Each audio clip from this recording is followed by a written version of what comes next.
असल बात यह है कि वहाँ पे दहशतगर्दी हो रही है और उसको कैसे हमने टैकल करना, और हम एक अरसे से उस दहशतगर्दी का शिकार। लेकिन ये है कि ये जो हालिया दहशतगर्दी है, मैंने आपको कल भी बताया था कि ये दहशतगर्दी से ज़्यादा कुछ है। दहशतगर्दी ये थी कि कहीं पे आगे हमला कर दिया, कोई घुस आया, किसी ने आगे फायरिंग कर दी, किस बहुत बड़ा जो था वो उसमें वो था फिर खुदकुश हमला। लेकिन अब तो बाकायदा कब्ज़ा है, एरियाज़ पे कब्ज़ा हो चुका है। अफ़गान तालिबान ने ये बात भी की है कि हमारे साथ फैज़ हमीद ने क्या तय किया था और उस वक़्त की पीटीआई की गवर्नमेंट ने क्या तय किया था। वो ये तय किया था कि पाकिस्तान का एक एरिया है बॉर्डर पे, वो पूरा एरिया उनको देना था टीटीपी को, और वहाँ उनको बसाना था और 10 साल तक उनका ख़र्चा उठाना था, और फिर वो इलाका उनको दे देना था, यानी कि अफ़गानिस्तान को दे देना था। अब वो उस वादे को लेकर बैठे हुए हैं, तो कर लेंगे आप। पता है कि ये नहीं होगा, ये डीप स्टेट की लड़ाई है। अली अमीन गंडापुर से भी हिसाब लिया जाएगा अगर वो मुलव्वस पाए गए। इस बात का अलहदा होगा कि उन्होंने अफगानिस्तान और फेडरेशन को टॉपल करने की कोशिश की है, और इसका अलहदा होगा अगर वो मुलव्वस पाए गए इस पुलिस वाले मामले में। नाजरीन, मैं आज आपको दो अहम इशूज़, रोज़ाना ही अहम होते हैं, एक है जुडिशल कमीशन का अजलास जो हो रहा है इस वक्त, गैर मामूली अजलास जो हो रहा है इस्लामाबाद में, और उसमें जस्टिस मुनीब जो हैं वो उठ के चले गए हैं। तो हो क्या रहा है उस अजलास में, और उसके अंदर कौन सी ऐसी बातें हुई हैं कि जो बिल्कुल उन अफवाहों से जो चल रही हैं मार्केट में उल्ट है, तो वो बताऊंगा। और दूसरी अहम जो ख़बर है वो ये है कि खैबर पख्तूनख्वा में, बलूचिस्तान के बाद खैबर पख्तूनख्वा में डीप स्टेट लड़ाई हो रही है। तो जो डीप स्टेट फाइट है, वॉर, ये किस तरफ जा रही है? लकी मरवत, टांक, ये सारी जो पुलिस का एहतजाज, इमरान खान उसका अली अमीन गंडापुर का अफ़गानिस्तान से मुज़ाकरत करना और आज इमरान खान के उसकी हमायत करना, ये उस वॉर का हिस्सा है। तो वो किस तरफ जा रही है? तो सबसे पहले बात करते हैं इमरान खान का बयान कि मैं अली अमीन गंडापुर के इस ऐलान की हमायत करता हूं कि वो अफ़गानिस्तान से मुज़ाकरात करे। तो देखें, इमरान खान ने यह कहा है कि अली अमीन गंडापुर ने कौन सा गलत काम कर दिया है, कौन सा मुल्क के ख़िलाफ़ बात कर दी है, उनसे तो बात होनी चाहिए, अफ़गानिस्तान वालों के साथ, अफ़गान तालिबान के साथ बात होनी चाहिए। और फिर उस पर एक सहाफ़ी ने जब ये कहा कि देखें आप फेडरेशन को बाईपास कर रहे हैं, तो उसने कहा छोड़ें फेडरेशन को, असल बात यह है कि वहाँ पे दहशतगर्दी हो रही है और उसको कैसे हमने टैकल करना, और हम एक अरसे से उस दहशतगर्दी का शिकार। इसमें तो कोई हकीकत नहीं है कि दहशतगर्दी का शिकार है, लेकिन ये है कि ये जो हालिया दहशतगर्दी है, मैंने आपको कल भी बताया था कि ये दहशतगर्दी से ज़्यादा कुछ है, दहशतगर्दी प्लस है। दहशतगर्दी ये थी कि कहीं पे आगे हमला कर दिया, कोई घुस आया, किसी ने आगे फायरिंग कर दी, किस बहुत बड़ा जो था वो उसमें वो था फिर खुदकुश हमला। लेकिन अब तो बाकायदा कब्ज़ा है, एरियाज़ पे कब्ज़ा हो चुका है। मैंने आपको बताया कि हकला जो इंटरचेंज है, वहाँ पे आप रात को वहाँ से आप ना निकल सकते हैं ना वहाँ से आ सकते हैं, क्योंकि वहाँ तक तालिबान का कब्ज़ा होता है। तो अगर खैबर पख्तूनख्वा में कोई हुकूमत है तो वो दिन के टाइम होती है, रात को तालिबान की हुकूमत होती है।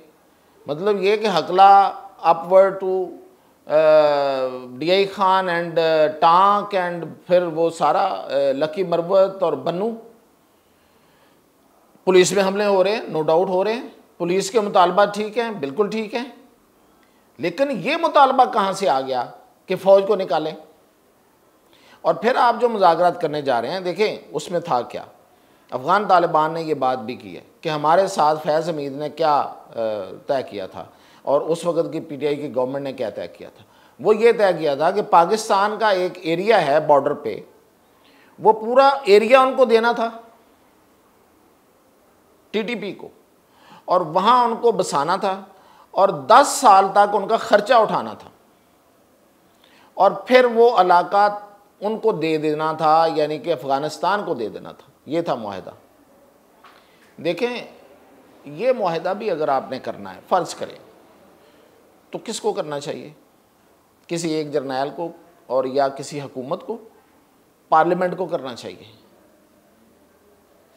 वो ये फैसला करे कि क्या हमने इन दहशतगर्दों के साथ मुज़ाकरात करने हैं या नहीं करने, कितने ज़रूरी हैं, और फिर ये कि इनको अपनी ज़मीन देनी है, इनको हमने ख़र्चा इनका उठाना है 10 साल तक। मतलब आप उठते हैं और एक चीज़ तय करते हैं और वो उनको फिर बुला भी लेते हैं, और फिर वो आए हुए हैं, आए बैठे हैं, वही हैं दहशतगर्द जिनको इमरान खान कह रहे हैं कि हमें दहशतगर्दी का सामना है। ये वही हैं, ये वही टीटीपी है जिनको आपने बुला लिया था, और अब आप उनके ख़िलाफ़ बात कर रहे हैं। अब आप चाह रहे हैं कि अफ़गान तालिबान कैसे मानेंगे आपकी बात? वो तो उस मुतालबे पे खड़े हैं कि जी आपने तय किया था, एक अगर जर्नैल ने तय किया था तो इसका मतलब पूरी फ़ौज ने तय किया था। आप फ़ौज पीछे क्यों हट रही है? आप वादा खिलाफ़ी हो रही है। अब वो उस वादे को लेके बैठे हुए हैं, तो कर लेंगे आप उस वादे को पूरा करवा लेंगे। पता है कि ये नहीं होगा, पता है कि अगर अली अमीन गंडापुर जो है वो मुज़ाकरात करेंगे तो कोई फ़र्क नहीं पड़ता। बॉर्डर किसके पास है? फ़ौज के पास है, वफाक के पास है। फोर्सेस किसके पास हैं? फ़ौज वफाक के पास है। आईजी चीफ सेक्रेटरी आपका वफाक के पास होता है। तो ये बात सिर्फ और सिर्फ सियासी पॉइंट स्कोरिंग तक नहीं है, मैं आपको बता रहा हूँ, ये डीप स्टेट की लड़ाई है। देखें, एक तरफ तो ये बात होती है कि जी जो पुलिस है उसके ज़रिए, ये मैंने नहीं कहा, ये गंडापुर की बयान है आज से कुछ महीना पहले कि मैं अमन लाऊंगा, पुलिस के ज़रिए लाऊंगा, फ़ौज की ज़रूरत ही नहीं है, हम यहाँ पे अमन लाएंगे। और फिर साथ ही बात शुरू हो जाती है कि जी पुलिस पे हमले हो रहे हैं, और हमले कौन कर रहा है? फ़ौज कर रही है। अब अगर कोई फ़ौज की वर्दी पहन के किसी पे हमला कर दे तो वो फ़ौज तो नहीं है। अच्छा, अब ये बात की, उसके बाद पुलिस जो है वो हड़ताल पे चली गई, उन्होंने छोड़ दिया सब कुछ। तो ये इतना सादा का बात नहीं है, ये एक डीप स्टेट की लड़ाई है। डीप स्टेट किसे कहते हैं? पहले किसी वक्त में अमेरिका और उसके इत्तेहादियों को कहा करते थे। अब 2 डीप स्टेट हो गई हैं। एक तरफ अमेरिकी डीप स्टेट है, यानी कि CIA की गेम्स, खुफिया, जो किसी को नज़र नहीं आती, वो हाथ जिन्होंने दस्ताने पहने होते हैं, जिनके निशान नहीं होते, वो काम कर जाते हैं, निशान नहीं छोड़ते।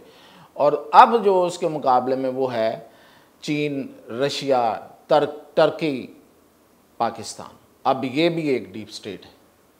तो बेसिकली ये deep state versus deep state. अब मुकाबला ये है, अब उन्होंने तो अपने काम कर दिया, पुलिस को भी हड़ताल पे ले आए, ये कुछ छोटी बात नहीं होती। और फिर ये कि अफ़गानिस्तान से मुज़ाकरात हम खुद करेंगे, ये सिर्फ सियासी बात नहीं है।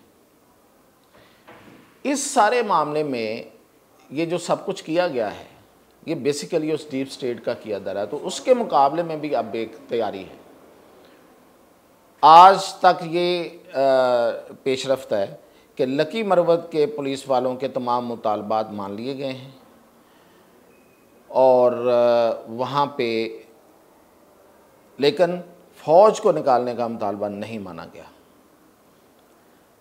बल्कि फ़ौज में इजाफ़ा हो रहा है। वहाँ पे एक ब्रिगेड और आ रही है, और उसके बाद ये होगा कि ये मुतालबात जो जायज़ हैं वो तो पूरे किए जाएंगे, लेकिन पुलिस एक फ़ोर्स है, उस फोर्स को काम छोड़ हड़ताल की तरफ लेके जाने वाले अनासर के ख़िलाफ़ कार्रवाई होगी, उनकी तहकीकात होंगी, उनकी तफ्तीश होगी, और उनमें जो मुलव्वस पाए जाएंगे उनको फ़ारग किया जाएगा, नौकरियों से फ़ारग किया जाएगा, उन पर केसेस बनेंगे, उनको जेलों में बंद किया जाएगा। ये है, सख्त एक्शन आ रहा है, बहुत सख्त एक्शन। और फिर ये कि अली अमीन गंडापुर से भी हिसाब लिया जाएगा अगर वो मुलव्वस पाए गए।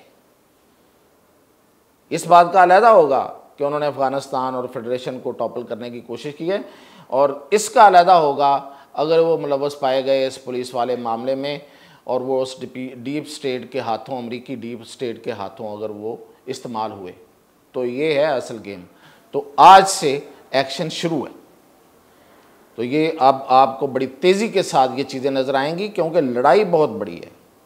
ये तो आपको नज़र आ गया है, लेकिन जो बलोचों के लोग जो हैं, जो बलोच सरदार अपने आप को कहलाने वाले, मैंने कई दफ़ा आपने बताया अपने वीलॉग में कि सरदार कौन है, ये असल में जो वो लोग हैं जिन्होंने बलोच कौम और बलोच अवाम को चूस के खाया है, ज़मीनों पे काबज़, लोगों की ज़िंदगियों के पे काबज़, वसाइल पे काबज़, ये वो लोग।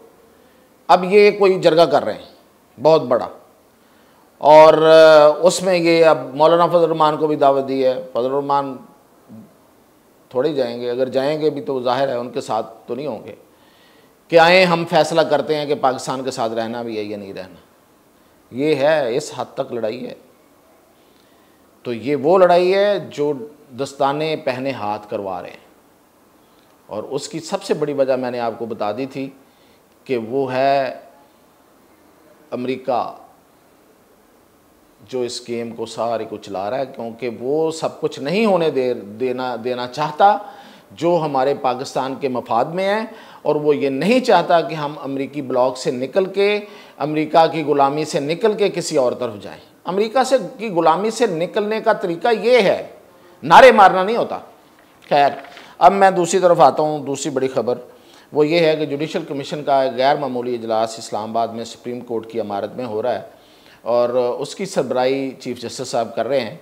तो वैसे तो जुडिशल कमीशन के जो अरकान होते हैं नॉर्मली वो 9 होते हैं, लेकिन ये 30 मेंबर्स का इजलास हो रहा है। इसमें अब जो एक्सटेंड किए हैं वो ये हैं कि तमाम chief justice of high courts और बाज़ के नुमाइंदे और वज़ीर कानून तमाम सूबों के, और इसी तरह बाज़ के और बार काउंसिल और बार एसोसिएशन दोनों के, इनको इकट्ठे बिठा के, मतलब इकट्ठे से मुराद ये कि इनको बिठा के आज जो है, आज कितने लोग थे, आज थे 12, आज 12 लोगों को सुना गया तजावीज़ पे। और बेसिकली ये इजलास हो रहा है हाई कोर्ट के जजेस को लगाने के तरीक़ाकार पे, और मंसूर अली शाह की सरबराही में बनी हुई कमेटी की तजावीज़ पे, जो उन्होंने जजेस की तकर्री और उनके तबादले और उनके बाकी जो चीज़ें हैं उनके बारे में उनको कंफर्म करने, उनको एडहॉकिज़म और बाकी सारी चीज़ें, एडहॉक रखना नहीं रखना, जब तक जज एडहॉक होता है वो तब तक किस तरह उसको देखना, कंफर्म करना, और फिर एडहॉक जजेस रखना, ये सारी चीज़ें उन्होंने तजावीज़ दी हैं। इस पे सुना जा रहा है, और इसमें जस्टिस मुनीब अख्तर जो हैं वो उठ के चले गए इख्तलाफ करके। उनका इख्तलाफ ये था कि देखें, कोई हुकूमत कोई आइनी तरमीम लेके आ रही है तो आप इजलास करते फिर रहे हैं, अगर वो आइनी तरमीम कल को ले आएगी, उसमें तब्दीलियाँ हो जाएंगी, तो हमारे इजलास करने का क्या फ़ायदा। तो वो उठ के चले गए। तो उनसे किसी ने इत्तफाक नहीं किया, किसी ने भी नहीं किया।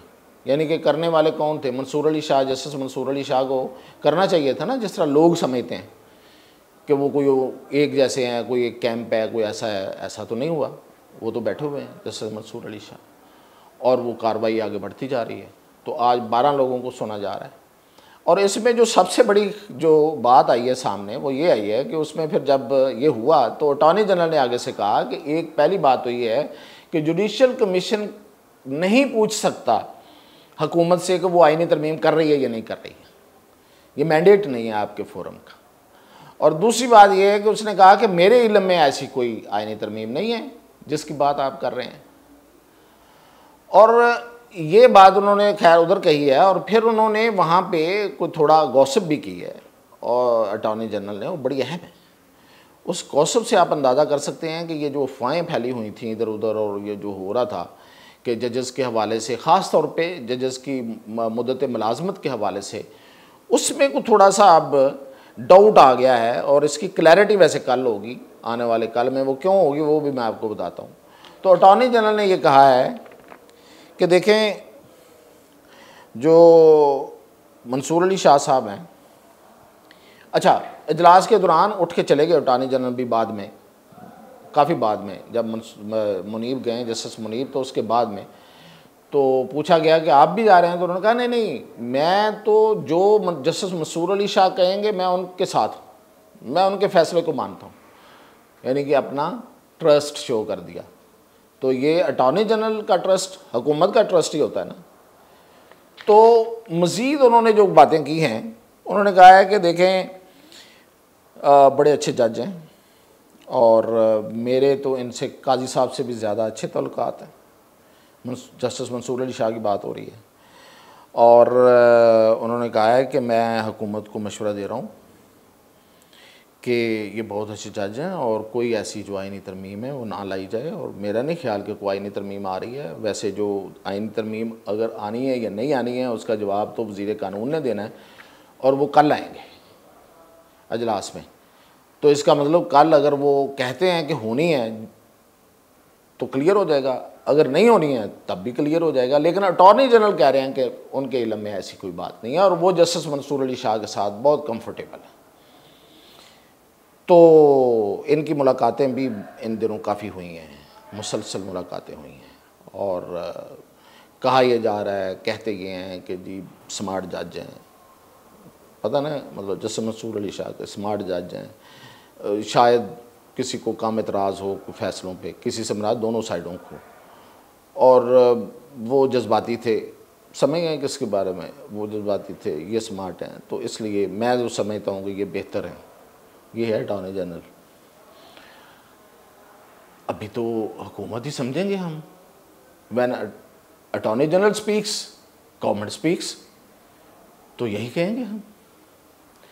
अब कल को वज़ीर कानून आगे कोई हुकूमत की कोई और नुमाइंदगी कर दें, कुछ और बात बता दें, जिस तरह उन्होंने पहले एक बांडा फोड़ा था तो उसके नतीजे में जस्टिस मंसूर अली शाह ने एक फ़ैसला दे दिया था और हुकूमत की 2/3 अक्सरियत जो है ना वो उड़ गई थी।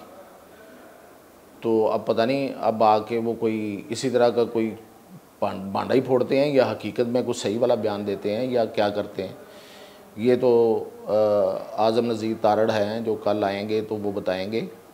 लेकिन ये है कि अब तक अटॉर्नी जनरल ये कह रहे हैं कि मुद्दत मुलाजमत से मुतल्लिक़ कोई तरमीम नहीं आ रही। हाँ, जो तरमीम आ रही हैं वो हमें पता चल चुका है, उस पर अटॉर्नी जनरल ने बात भी नहीं की। वो हैं कि जजेस के लगाने का तरीक़ाकार, जजेस की तादाद और जजेस को का तबादले एक हाई कोर्ट से दूसरी हाई कोर्ट, ये आ रही हैं। और इसका तो साथ मौलाना फजल रहमान ने बबांगे दहल कल पार्लियामेंट में दे दिया है।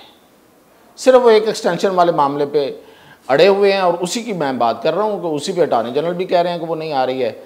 तो इस पे कल हो सकता है कि क्लियर हो जाए। वज़ीर कानून इजलास में आते हैं जो कल भी ये जारी है, आज 12 के हैं, बाकियों के कल लोगों ने आना है इसी इजलास में। तो ये थी इस्लामाबाद में होने वाली एक अहम डेवलपमेंट के बारे में। तो मज़ीद आपको अपडेट रखेंगे इंशाल्लाह।